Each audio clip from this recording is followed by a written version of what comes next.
All right, my name is Travis Doucette, and it's Worship Talk. I'm so thrilled to catch up with my friend Rob Estevez. Rob, it has been a hot minute. How are you doing, my friend? I'm doing great, man. Thank you so much for reaching out. I'm pumped. This is awesome. Yeah, this really we were texting back and forth and just talking about some of the things that God's been teaching us. And I thought, man, it'd be great to just capture this and just share it with the world. But before we do that, we have a bit of a history together. And I got to show you this picture. This is little baby Rob in 2011. We did a trip up to Canada. And do you Yes. remember, do you remember this trip, Rob? Oh, of course. I think about it fairly often, actually. It's a great time and prime 2010s attire. You got like a Jason Mraz vibe going. That's what I'm feeling with Oh, that fedora hat. Like it's it was just summertime, man. We were yeah, embracing it. it was. We were totally embracing it. And Bryce Rogers, he's like big Yes. shot drummer now. Yeah. And Tim Riordan there Yes. on my right, your left, and he's back at Liberty. Is he really? He is their like in-house producer for the Liberty Worship Collective. That's And awesome. man, well, bro, it is that was a fun trip. We went up there, we led worship, and what was that? Your freshman year, your sophomore year, Yeah. That was like the summer right after my freshman year. and you were just all hair now. Yes. A complete 180. Oh, I love it, man.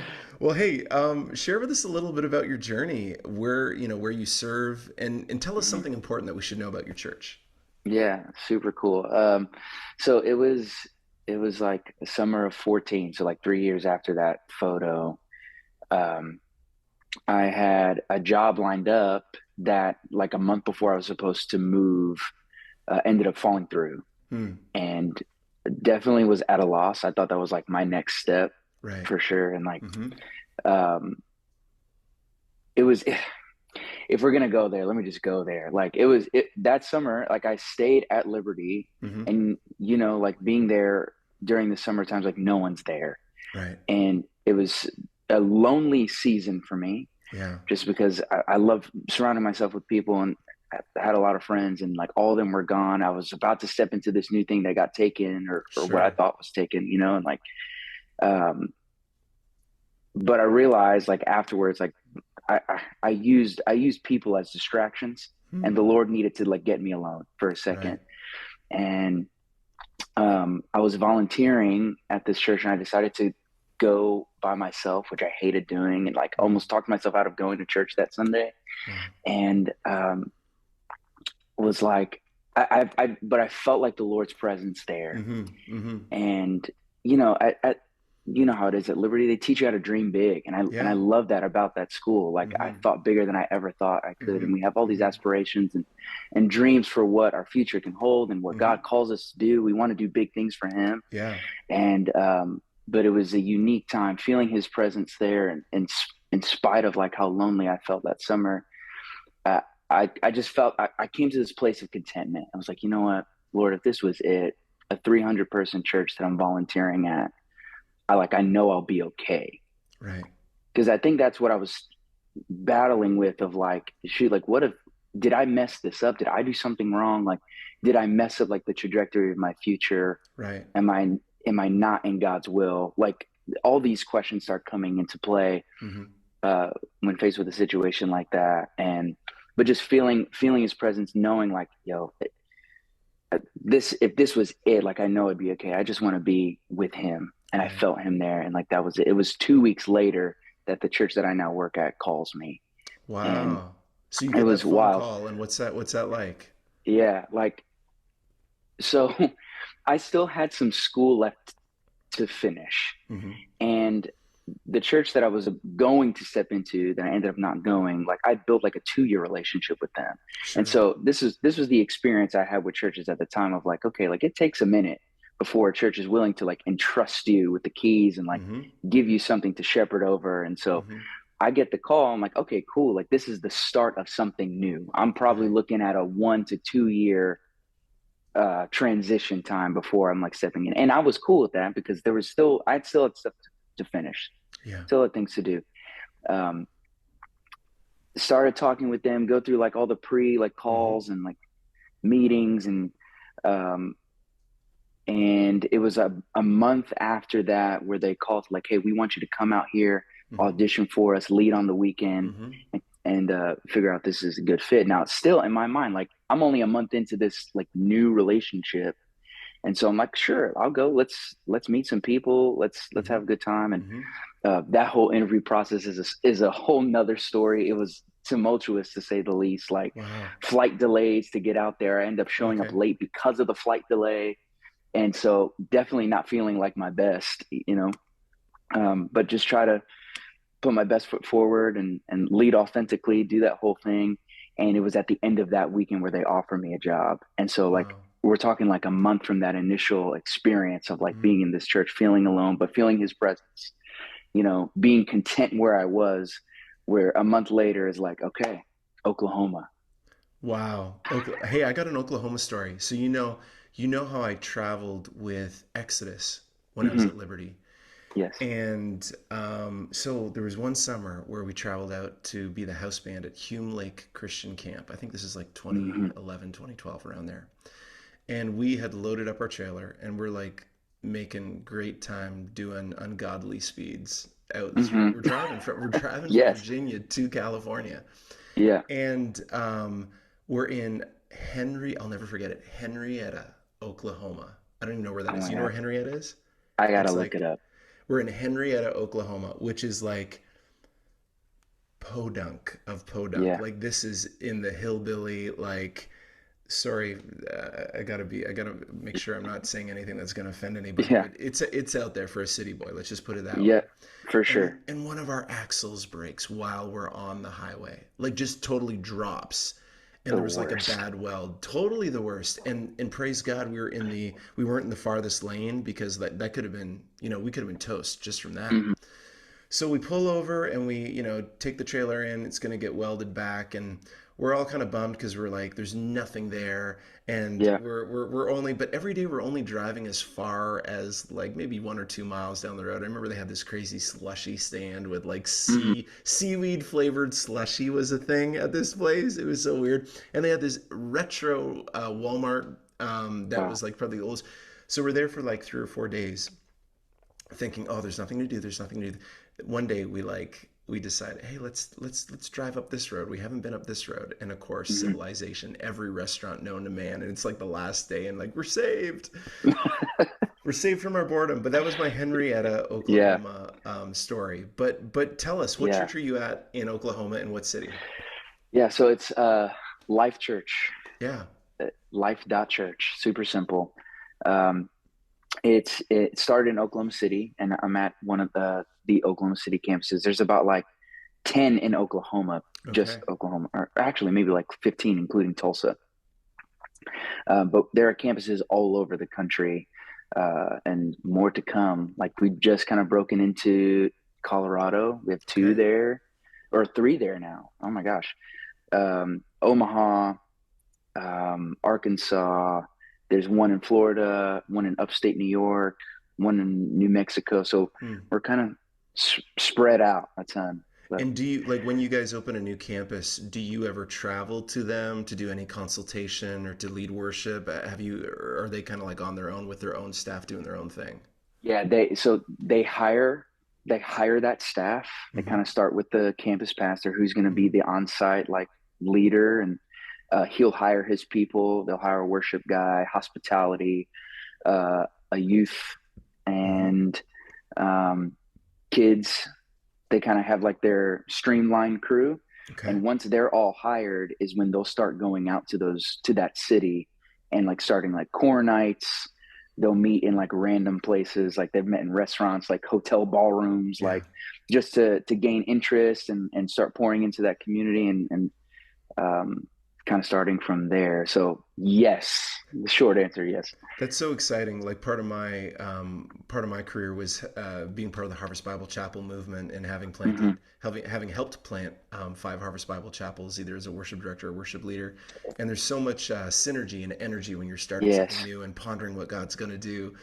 So Yeah. you're in Oklahoma City, you said, Hmm. and Yeah. who is the founding pastor of Life Church? His name is Craig Groeschel. That's right. So he started this in '96. Okay. So we just shortly, or not too long ago, like celebrated 25 years. And so it's been amazing to see what God has done. Another cool thing about it is the YouVersion Bible app started from here. No It was way. him. Yes, it was him. And a couple, like, so he started the church with like four other guys. Okay. And one of those guys is started in the tech space and ended up joining this motley crew of church planners, and had this idea when Apple was coming out with the App Store of like, what if we did this and poured Yeah. into this new space? And so YouVersion came from here, so that's really cool. And who doesn't use that now? Like I have it on I my know. phone. It's like the Yeah. Bible app. And you were sharing before we got started that your dad's now working for them, right? Yeah. So that's a really cool story. I mean, like ever since I left for college, Yeah. he had kind of felt this thing of like because he's been doing software at that point for like over 20 years, Sure. working in all kinds of places, but just like wanted to have some kingdom value to Yeah. what he Yeah. was doing. Yeah. And so he actually applied to Liberty. He applied to like Dave Okay. Ramsey. Like he was just trying to Yeah. find like, how can I fit into the Sure. kingdom? He thought about full-time ministry for a long time, was an elder in the church that I grew up at. And so it was really cool when this position, like, so he's a product manager, so he has a team that works on specific features in the app now. And So so cool. that happened. He just celebrated 3 years here. Wow. That's great. So that's been really cool to see, not only like that promise or that prayer fulfilled, Mm-hmm. but to see my parents go through a new chapter in their Yeah. 50s. Yeah. That's really cool to see, Yeah. and God's still working and them grinding out and like their own life still like, Yeah. I think that's so important too. Like we don't ever stop on this Mm. journey, right? It's, Mm-hmm. you know, Mm-hmm. you don't just like have kids and then it's over, you know. Yeah. There's still so much for God to teach us all, and so it's cool to see that lived out in them. And speaking of having kids, I'm sure you're excited that your parents are kind of close by right now, right? You got one on the Yes, way. yes, one on the way. Our first kid, she's a girl. Okay, let's uh go. Easter Sunday is her due date. How No appropriate. way. How's Yeah. that gonna go for you, man? So like my campus pastor is already aware of it, and I have an associate right now. So Okay. the plan is that she'll take over while I'm gone on paternity leave and handle Easter Sunday. I love that. I love that. Well, Yeah, that's great when you can build a team around you that is at the yeah, level that they can just like step right in, when that yes, happens. So we were texting back and forth a couple of days ago. Man, share with me something that God's teaching you about worship these days. yeah. We could probably have a whole talk just on this thing, Sure. because I mean I started like truly full time.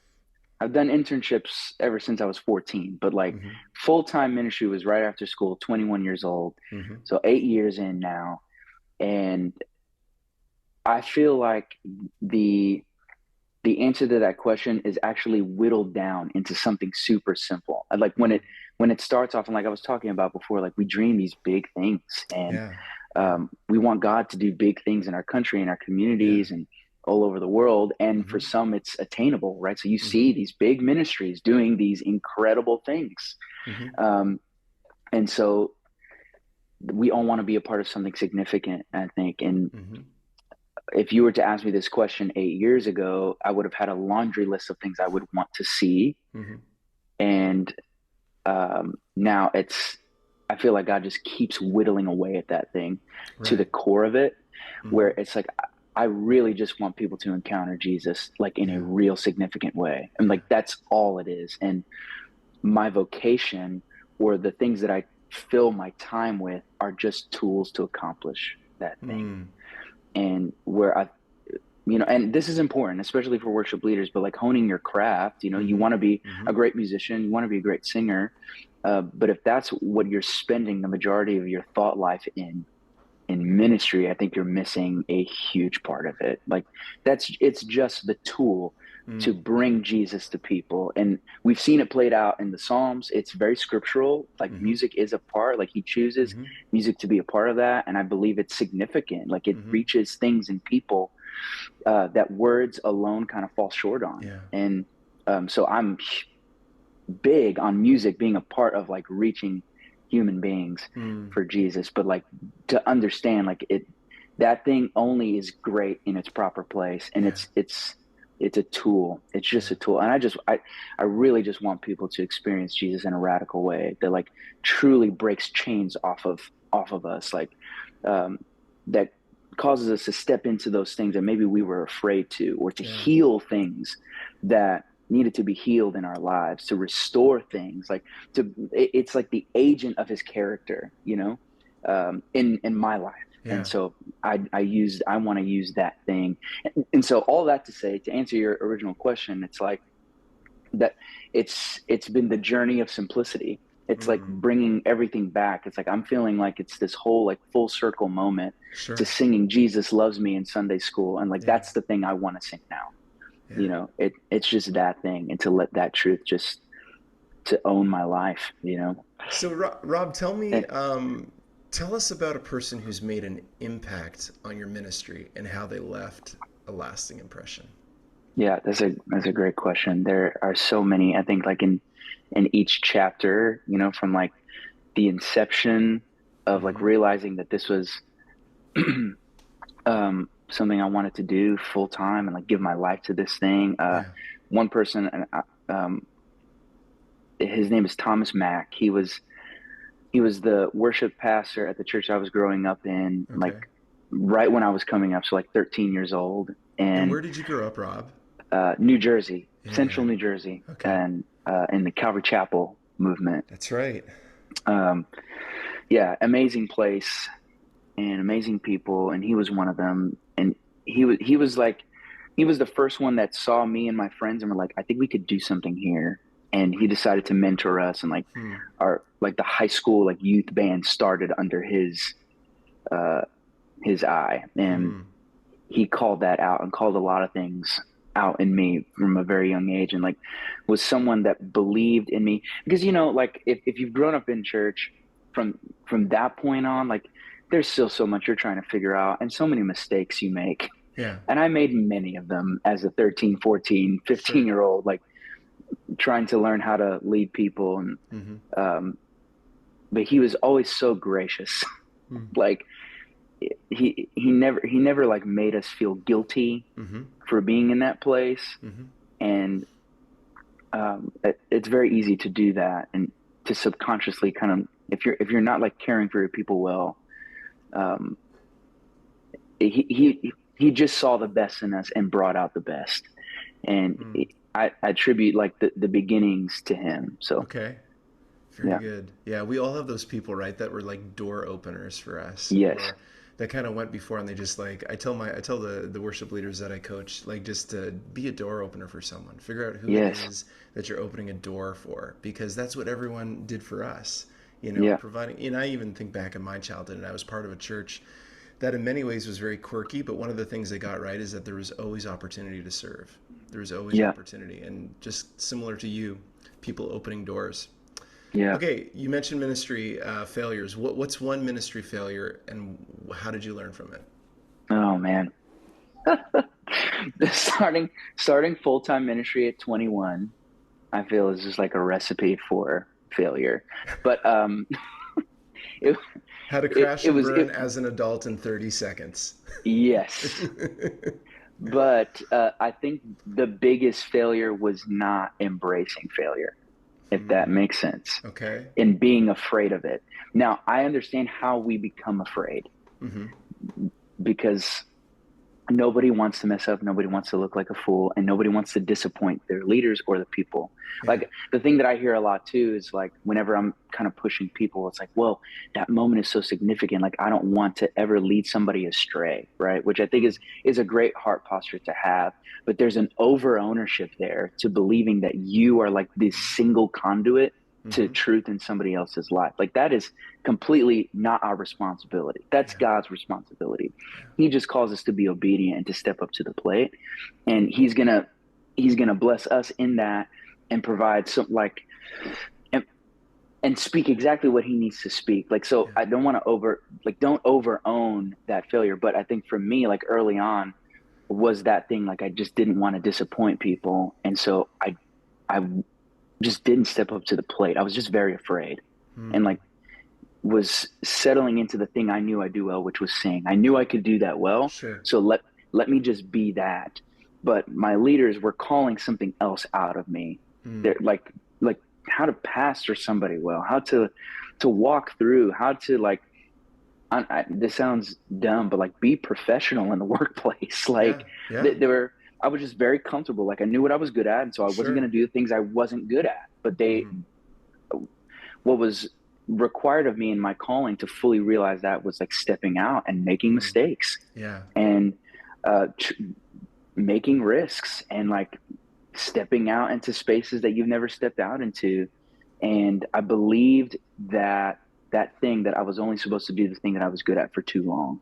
Um, Mm.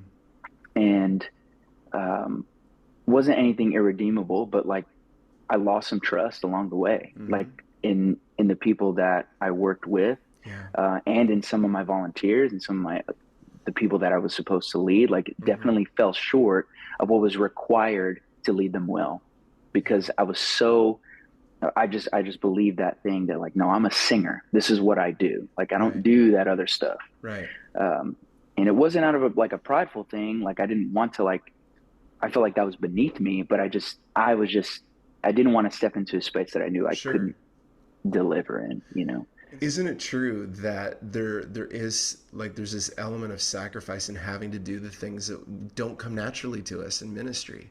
Like I can think of so many things that, and I increasingly as I get older, I'm like, I don't need to do this. I need to delegate this to someone else because this isn't the best role for me. But still, there are still some things that I need to be the person to do or I need to lead that aren't necessarily in my skill set. And I think that's totally a part of like growing as a worship leader is understanding like, okay, I may be a great singer like you're saying, but I also have to be a great administrator, and Right. I also have to, I also have to be at times a great teacher, and I also Yeah. have to think about how I'm going to shepherd this person, or how I'm going to be pastoral in this public moment. Hmm. So, I really do think that there's an element of sacrifice, Yeah. just because it's so easy, right? To just like, well, this is who I am. And it sounds like a good answer in your heart. Like, well, God, you made me this way. Why don't I just lean into my strengths? Yeah. But like you've used this language a couple of times, like people call out other things. And there's something to be said about maybe driving in a lane that isn't as comfortable to you, but it's part of the journey. And God Yeah. often wants to grow us through those circumstances. Absolutely. I mean, scripture is also very explicit about authority and how involved God is in authority. Yeah. Like even in the Saul and David situation, Hmm. where it was obvious, like the anointing had passed to David while Saul was still in the seat, but David still approached that place humbly and Yeah. served his leader well. And there's still a lesson to be learned in that like, even if you don't agree with your leader, if they're calling something out, just step out in obedience and allow God to like fill in the gaps on that. Yeah. Um, that was a huge thing for me, just navigating those seasons, because there were plenty of times where I went home very frustrated and Yeah. and wrestling with that truth that you were just talking about of like, no, like this is what I do. Like why am I being called to do this, or why am I getting in trouble for not doing this when like the weekend product is great? Yep. Isn't that what I'm supposed to be here for? Like, isn't Yep. that what I'm trying to, Yeah. you know? But another thing that kind of helped me was somebody else, like one of my coworkers at the time, Hmm. was like, connect the dots to your strength. Hmm. Connect the dots of your weakness to your strength. So, like, if I'm not, and still, Travis, I am not administratively gifted, but I do care for people, and Yeah. I want them to connect with Jesus. I want them to connect to serving. I'm very passionate about all those things. Yeah. So that requires great communication. Sure. It requires a schedule, you know, Yeah. and so, okay, I may not be like naturally inclined to do this thing, but I'm going to put some systems in place because I care about where they end up at the end of the day. Yeah. And so let me connect my passion to the weakness so that, That's you good. know, That's good.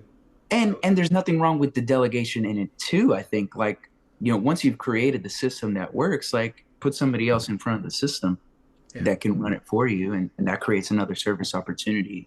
But um, all in all, it's just taking weeding out that fear, Yeah. weeding out the fear of like, and who you think you are. Sure. Yeah. What do you think your calling is? Yeah. I think that could be refined through time. I think that, just like I was saying before, like it's still being whittled in me, like what Mm. my calling really is. And I think it changes in the seasons too. Like Absolutely. it's not a 100%. finite, it's not a finite thing. The core of it will stay the same. Like I Hmm. want people to encounter Jesus 100%, but how I do that, what I need to step into to accomplish it in this season might look different than next. I love what you were saying earlier about just being a person under authority and submitting to authority. And I've been thinking lately, agreement isn't required for Mhm. obedience. True. Agreement isn't required for faithfulness.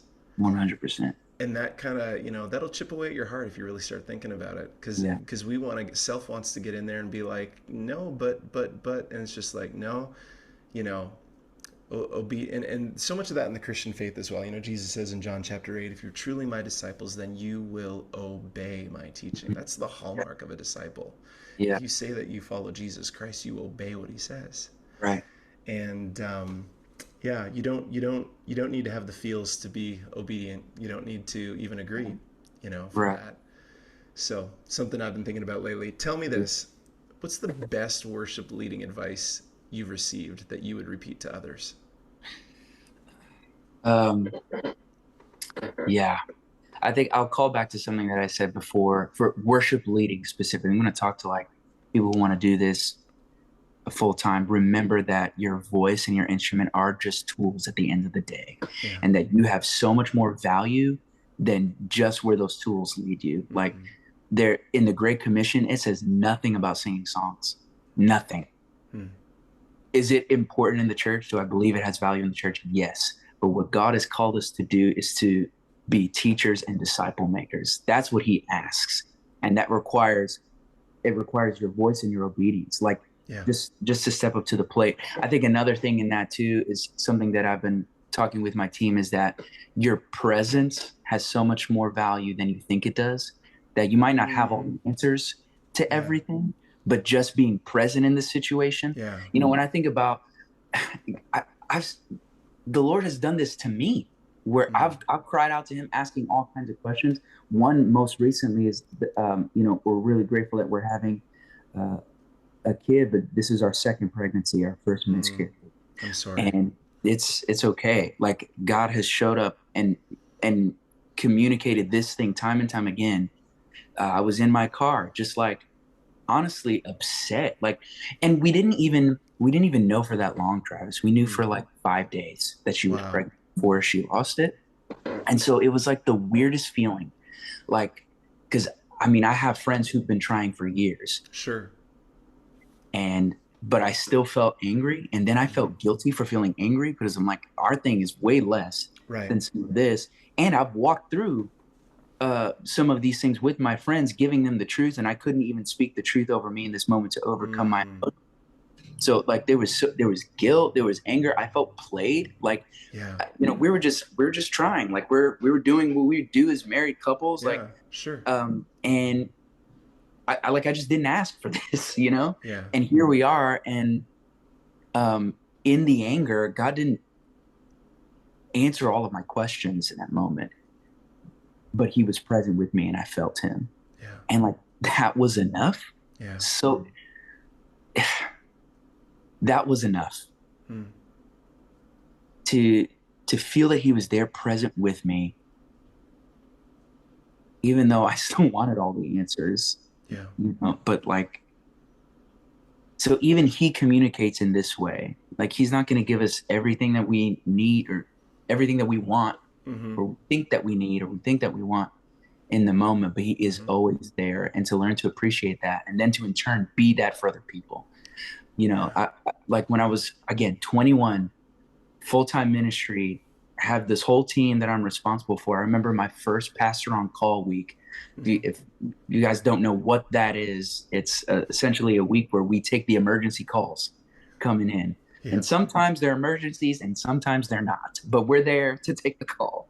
But one was this guy who called into the church, and I was at Starbucks at the time because this was like during my off day. So I have to answer the phone. and he was like, "Hey, if you could just pray for me, our family's going through a really rough time. I'm about to take my mom off the machine, and Oh my man, kids don't even like it's my kids real. bawling. Like I'm, Gosh. I've personally never experienced anything close to that in my life. Right. 21, Yeah. I've gone through very little life at that point, Yeah. and like just didn't even know what to say. Like I don't even know Mm-hmm. what to Mm-hmm. pray. Mm-hmm. Um, but I just did, like full like not knowing what to do. But okay, like let's just pray right now, Yeah. Yeah. and pray for peace over his home. And he, after we hung up the call a couple days later, just texted back to say thank you. Yeah. Like again, I don't know. Maybe there was some words that I could bring into that, but I didn't know them at the time. All I had was availability. And you know what I would say, Rob? That gesture, that listening ear, the availability of your ministry was a far greater song that you ever led Mhm. Yeah. as a worship leader Yeah. than anything that you've sung on stage, because at the end of the day, like it's people that Yeah. matter the most, and we gotta Yes. love people more than we love music and arrangements and all that other cool Yes. stuff. You Yeah. made me think, when you're talking about presence too, you made me think of Psalm 27, where David says, "One thing I've asked of the Lord, that I will seek, that I may dwell in the house of the Lord." Hmm. Like David's obsession was just proximity to the Yeah. Lord, and just to Yeah. be close to Him and to be present. And I see that not only as our heart cry to be close to the Lord, but also as an example of, like, that's what we should be to other people as well, Yeah. just being present. I tell the people that I coach all the time that our availability is our ministry. Hmm. Like being, Hmm. like, not hiding in the green room, like being out with the Yes. people and Yeah. being available for a conversation. And but I'm introverted, and I know it's, yeah, when you signed up for this, it was going to be a sacrifice. It's not Yes. always going to be natural, and Yeah. there's days when it's just really, really hard. It's super hard some days. Yeah. That made me think of something you were talking about earlier, in like in talking about the authority piece of like, Yeah. we're continually called to die to ourselves daily. Yeah. And I think we forget that sometimes we're called to die to the gifts he's given us to, because Mm. his gifts are not him. Yeah. Right? Like That's right. those are Yeah. two very different things. And yes, we all want blessings and gifts from him, Sure. and they're amazing when we have them.